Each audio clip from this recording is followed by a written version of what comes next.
자, 이제는 키레호프 법칙을 좀 복잡한 회로에 한번 적용해 보겠습니다. 자, 이 정도면 여러분이 복잡한 회로라고 생각할지 모르겠습니다. 너무 복잡하면 시간이 오래 걸리니까 약간 복잡한데 너무 간단하지 않는 이런 회로를 한번 생각해 봤습니다. 네, 그러면 이런 복잡한 회로에서 우리 목표가 뭐라고 그랬습니까? 회로 문제의 목표는 뭐다? 네, 목표는 각 가지에 흐르는 전류라고 했죠. 가지는 접합점과 접합점 사이죠. 그래서 접합점을 지나면 전류가 바뀝니다. 그러면 자, 이런 회로 문제를 풀기 위해서는 맨 먼저 뭘 해야지 되느냐? 먼저 무엇을 해야지 되냐면 전류에 대해서 가지마다 우리가 구하는 가지인데 그 전류에 이름을 붙이고 그 다음에 방향을 부여하는 것입니다. 그래서 이름과 방향. 이 방향은 어떻게 한다고 했습니까? 내 마음대로 해도 좋다고 그랬죠. 그럴듯하게 하는 건 좋지만 뭐 아무렇게나 해도 상관이 없습니다. 만약에 내가 방향을 잘못 정했으면 음수가 나오기 때문에 답이 음수가 나올 것이기 때문이죠. 그래서 저기에 첫 번째 가지에 흐르는 전류를 내가 오른쪽으로 흐르고 그게 I1이다. 그리고 여기에 접합점이 있으면 다시 요건 I2고 요건 I3다. 그리고 그 다음 접합점으로 가서 요건 I4고 이건 I5다. 그리고 마지막 접합점으로 가서 네, 이건 I6다 라고 하면 네, 여기에 가지가 전부 해서 6개가 있습니다. 6개 이름을 다 붙였고 방향을 다 정했습니다. 꼭 이렇게 안 정해도 좋죠. 네, 아무렇게나 정해도 좋습니다.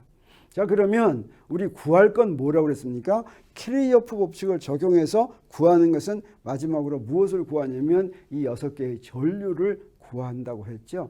이 6개의 전류를 구하기 위해서 키르호프 법칙을 세우는데 먼저 어떤 법칙을 적용합니까? 전류 법칙. 네, 접합점에 전류 법칙을 적용하겠습니다. 그러면 접합점이 몇 개 있는지 한번 보죠. 여기 접합점 봤더니 대상이 접합점인데 그 접합점이 전부 해서 4개가 있습니다. 그 얘기는 무슨 얘기입니까? 전류 법칙이 몇 개가 나오겠습니까? 네, 접합점이 4개면 전류 법칙이 4개가 나오는데 전에 우리가 한번 봤지만 4개가 전부가 다 독립이 아닙니다. 그 중에 어떤 것은 똑같은 식이 나올 수도 있다고 하는 것이죠. 이 경우에는 사실은 몇 개만 독립이냐면 3개만 독립입니다. 어떻게 이게 3개만 독립인지 알까 보면 사실은 다른 전류와 연결되지 않는 접합점들을 골라볼 것 같으면 3개가 있는 것을 알 수가 있습니다. 그래서 물론 저 위에 있는 3개를 골라도 상관은 없는데 기하면 가장 많이 떨어진 이 3개를 구하는 것이 좋겠어요. 그래서 이 전류 법칙은 3개를 구하고 그 다음에는 이제 3개를 구하는데 네, 여기 접합점 A에서 한번 구해 보겠습니다. 그러면 접합점 A에서의 전류는 우리가 부호를 붙인다고 그랬죠. 들어오는 건 플러스 나가는 건 마이너스 이래도 그 반대로 해도 좋은데 그러면 어떻게 되겠습니까? I1은 I2 더하기 I3 이렇게 되겠죠. 그 다음에 이제 두 번째 접합점 저기에서 보겠습니다. 그러면 어떻게 됩니까? I4가 들어오고 I1과 그 다음에 I6도 들어오네요. 그래서 I6, I4가 들어오고 I1이 나가죠. 그러면 이 경우에는 우리 I1은 I4 더하기 I6 이렇게 쓰면 되겠죠. 그리고 맨 밑에 있는 접합점 C에서 우리 전류 법칙을 구하면 어떻게 되냐면 네, 이때는 들어오는 게 I5고 들어오는 게 2개네요. I5, I3고 그 다음에 I6가 나가니까 I6는 I3 더하기 I5 이렇게 구하면 되겠습니다. 그래서 3개의 전류 법칙을 우리 구했습니다. 그리고 이제 전압 법칙은 대상이 뭐라고 그랬습니까? 고리라고 했죠. 그러면 이때 우리가 고리는 몇 개를 만들 수가 있느냐? 모든 가능한 조합으로 고리를 다 만들어도 좋습니다. 고리란 폐회로를 만드는 것입니다. 이 폐회로를 우리 가장 작게 만들면 작은 크기로 만들면 이 회로에서 어떤 게 있을 수 있냐면 이게 하나 있을 수 있습니다. 이거 작은 거 또 이것도 있을 수 있습니다. 네, 그 다음에 또 이것도 있을 수가 있겠어요. 그래서 이렇게 작은 고리는 3개를 만들 수가 있습니다. 근데 이런 거를 2개씩 합해서도 폐회로를 만들 수가 있죠. 그래서 중간 고리를 한번 만들어 보면 네, 이렇게 만드는 거죠. 여기 저 바깥으로만 이제 가는 겁니다. 바깥으로만 이렇게 가는 거 하나 만들 수가 있습니다. 그 다음에 이렇게도 만들 수가 있어요. 저 가운데는 치우고 요 맨 가상제로 이렇게 가는 폐회로죠. 그 다음에 또 어떻게든 만들 수 있습니까? 이렇게도 만들 수 있어요. 이렇게 중간고리 3개를 만드니까 여기서도 전압법칙 3개가 나오죠. 그리고 마지막으로 가장 크게도 하나 만들 수가 있습니다. 가장 바깥으로만 전부 다 가는 이런 표현으로도 만들 수가 있죠. 여기에 전압법칙 1개. 그래서 만들 수 있는 전압법칙은 전부 해서 몇 개가 되겠습니까? 네, 모두 7개가 되는데 사실은 우리가 구할 전류가 전부 해서 몇 개 있었어요? 6개 있었죠. 그래서 독립인 식은 이 6개의 전류를 구하는데 필요한 식은 6개입니다. 6개만 이용하면 됩니다. 사실은 더 많이 구해봤자 중복이 돼가지고 오히려 푸는 것이 더 어려워질 수도 있습니다. 그래서 7개 중에서 우리한테 필요한 것은 3개만 더 필요하기 때문에 어떤 3개를 우리가 구할까? 우리 전략을 짜는 것이 중요합니다. 어떤 걸 구하는 게 좋겠습니까? 봤더니 3개가 작은 고리에서 3개가 나왔죠. 그래서 여기다 그걸 구하기 위해서는 이제 먼저 여기 기전력과 우리 저항의 이름을 붙여야 되겠습니다. 그래서 저기 기전력, 저기 있는 건 E1이라고 그러고 이건 E2라고 그러고 저기 있는 건 E3라고 그러고 이거는 이걸 E3, 저기 있는 건 E4라고 이렇게 하겠습니다. 그리고 저항에도 이름을 붙이겠어요. 그래서 R1, R2, 그 다음에 R3, R4, R5 5개 다 됐죠. 자, 이렇게 저항에도 이름을 붙이겠습니다. 그리고 나서 여기서 어떤 고리를 취하냐면 고리 D를 취해 보겠어요. 저기서 하면 저기서도 시계 방향으로 갑니다. 시계 방향으로 가면서 어디서부터 갈까?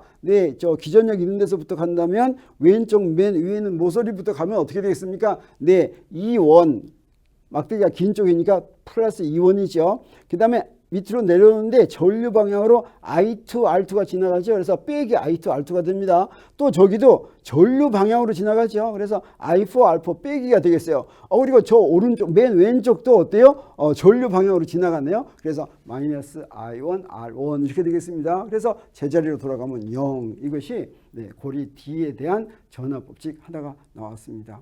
그 다음에 어떤 고리를 하는 게 좋겠습니까? 이 고리를 하겠어요. 오른쪽. 자, 그래서 고리 2로 할 것 같으면 어디서부터 시작합니까? 이것도 저기에 있는 저 위에 기전력 위에서부터 시작한다면 고리 2에서부터 저기 E2 또 커졌죠. 그 다음에 여기에 전류 방향으로 가기 때문에 마이너스 I3, R3인데 그 다음에 기전력은 어떻습니까? 막대기가 짧은 쪽으로 가졌죠. 우리 시계 방향으로 돌리는데 그래서 마이너스 E3가 되겠습니다. 그리고 이제 어떻습니까? 저기에 I2는 우리가 지금 가지고 가는 한번 삥 도는 시계 방향과 반대 방향이죠.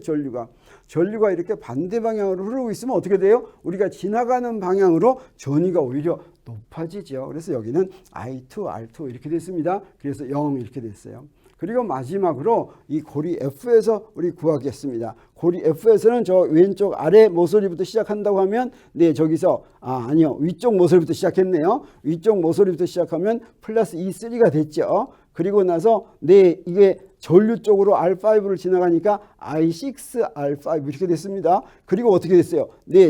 기전력은 작아졌죠. 그러니까 마이너스 E4 이렇게 됐네요. 그 다음에 저기에 이쪽으로 오는데 오른쪽으로 오는데 R4는 전류의 방향과 반대 방향이니까 플러스 또 됐습니다. 그래서 I4 여기 I4, R4 이렇게 되고 제자리로 돌아왔으니까 0 이렇게 됐습니다. 이렇게 해서 전압법칙 3개를 구했습니다. 그러니까 우리 원하는 키르호프 법칙 6개를 우리 다 구했습니다. 그래서 전류법칙에서 구한 3개, 그 다음에 전압법칙에서 구한 3개. 이 6개를 연립으로 풀어서 이제 전류를 구하면 되는데 이 전류를 실제로 구하기 위해서 우리 적당한 기전력 값과 저항값을 한번 정하기로 했어요. 문제를 좀 쉽게 풀기 위해서 어떻게 정하냐면 이건 내가 마음대로 정한 겁니다. 그래서 E1과 E3는 2V라고 그러고 숫자를 너무 큰 거 필요 없겠죠.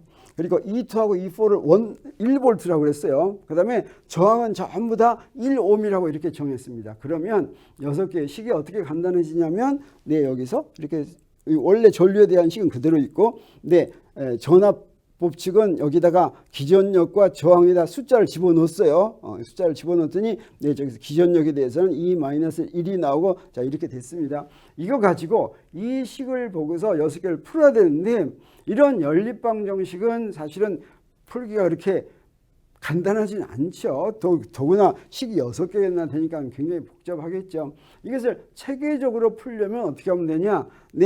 이 변수를 하나씩 소거시키는 방법을 취하죠. 그래서 I1을 소거시키고 I2를 소거시키고 I3를 소거시키고 이런 식으로 하나씩 소거시킬 텐데, 자, 그것보다도 이 식을 물끄러미 좀 이렇게 쳐다보겠습니다. 쳐다보면 어떻게 되냐? 요 두 개를 딱 보니까 어떻게 되냐면, 요 두 개를 딱 보니까 더하고 빼면 I2하고 I3가 I1으로 표시되는 걸 알겠죠? 그래서 1식과 5식을 먼저 더했어요. 먼저 더하면 어떻게 됩니까?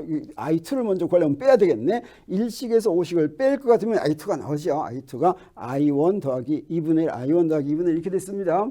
그 다음에 우리 1식에서 5식을 뺄 것 같으면 I3가 나옵니다. I3가 뭘로 나와요? I1으로 표시된다라고 하는 거죠.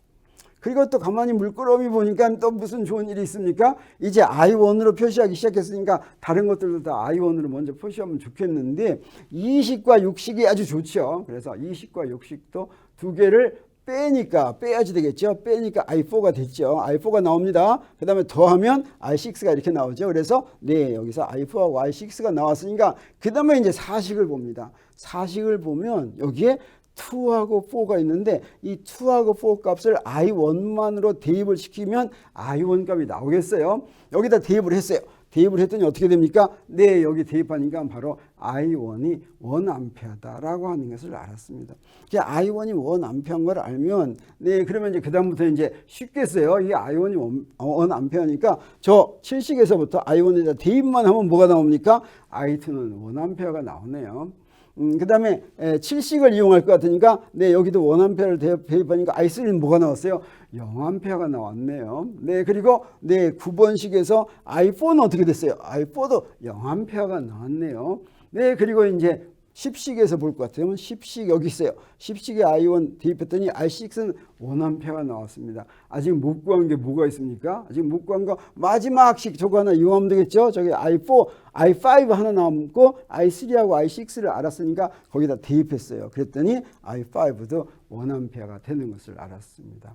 아, 여기서부터 우리 뭘 알았습니까? 여기 음수는 하나도 없네요. 그 말은 처음에 시작할 때 전류의 방향을 제대로 잘 정했다라고 하는 것입니다. 그래서 이렇게 이제 전류를 다 구했으면 마지막으로 무엇을 하느냐? 확인을 해봐야 됩니다. 자, 이렇게 되어 있는데 여기서 우리 답은 뭡니까? 여기에 기전력과 저항이 적게 주어졌을 때 답을 이렇게 구했습니다. 그래서 여기다 대입해 보는 거예요. 그래서 I1은 I2 더하기 I3가 되나 봤더니 I1은 I2 더하기 I3가 0A가 됐죠. 그래서 I3하고 0A인 게 뭡니까? I4가 0A입니다. 다시 말하면 이쪽은 전류가 안 흐르고 저쪽도 전류가 안 흐른다는 것이네요.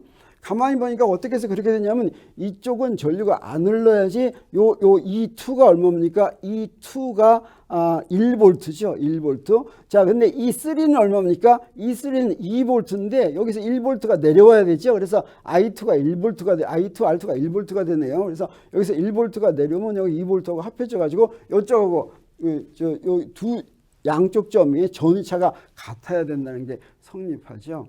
이런 것처럼 마지막에 다 구한 다음에는 이것들이 잘 구해졌는지 한번 확인하는 것이 필요합니다.